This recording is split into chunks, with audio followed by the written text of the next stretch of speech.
আইসিসির গঠনতন্ত্রের 2-6 ধারা। অভিযুক্ত বলে সমস্যা ধরা না পড়লে খেলতে বোলারের কোনো বাধা নেই। এখন বিষয় হলো চেন্নাইয়ের শ্রী রামচন্দ্র বিশ্ববিদ্যালয়ের বায়োমেকানিক্যাল ল্যাবে পরীক্ষায় বাউন্সারে অবৈধ অ্যাকশন ধরা পড়ে তাসকিন আহমেদের। তাই নিয়ম অনুযায়ী ওই ম্যাচে তাসকিনের কোনো বাউন্সারের রিপোর্ট করতে হবে ম্যাচ আম্পায়ারদের। কিন্তু মজার বিষয়, নেদারল্যান্ডসের বিপক্ষে ওই ম্যাচে 4 ওভারে মোট 24 বল করেছেন তাসকিন, যেখানে কোনো বাউন্সারই দেননি এই পেস সেন্সেশন। তবে কোন হিসেবে তাকে নিষিদ্ধ ঘোষণা করা হলো? আইসিসির গঠনতন্ত্রের 2-13 ধারায় বলা আছে, কোনো বিশেষ ডেলিভারি অবৈধ হলে কেবল সেটিতেই নিষিদ্ধ হবেন বোলার। চেন্নাইয়ের বায়োমেকানিক্যাল ল্যাবে তাসকিনের গুড লেন্থ আর ইয়র্কার ডেলিভারিতে কোনো সমস্যা খুঁজে পায়নি ল্যাবের বিশেষজ্ঞরা। তবে তার 9 বাউন্সারের মধ্যে 3টি অবৈধ বলে মনে হয়েছিল তাদের।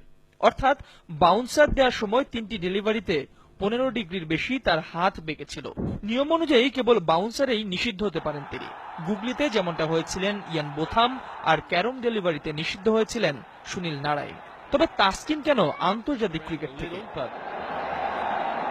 মজার ব্যাপার হলো, ল্যাবে ওই দিন মাত্র 3 মিনিটে 9টি বাউন্স দিতে হয়েছিল তাসকিনকে। অর্থাৎ প্রতি মিনিটে দিতে হয়েছে 3টি করে বাউন্সার। কিন্তু কোনো বোলার ম্যাচে সাধারণত প্রতি ওভারে সর্বোচ্চ 1টির বেশি বাউন্স দেন না, আর সেটি করতে দীর্ঘ পরিকল্পনাও দরকার হয় পেসারের। এই বিষয়টিও নিশ্চয়ই মাথায় রেখে সিদ্ধান্ত নিতে হয় আইসিসি। গঠনতন্ত্রের 2-1 আছে, অভিযুক্ত বোলারের সমস্যা আইসিসিকে বিস্তারিত দিতে হবে ম্যাচ আম্পায়ারকে। কিন্তু অবাক করা বিষয়, এমন কোনো তথ্যই পাওয়া যায়নি আইসিসির কাছ থেকে, যে হিসেবে তাসকিনের বোলিং পরীক্ষা দেওয়ারই প্রশ্ন আসে। এখন গঠনতন্ত্রের 2-31 অনুযায়ী এই সিদ্ধান্তের বিরুদ্ধে সুইজারল্যান্ডের আন্তর্জাতিক ক্রীড়া আদালতে আপিল করতে পারবে বাংলাদেশ ক্রিকেট বোর্ড। আইসিসির স্বেচ্ছাচারী সিদ্ধান্তের দাগ ভাঙা জবাব দেবার এটি বোধ করি শ্রেষ্ঠ সময়।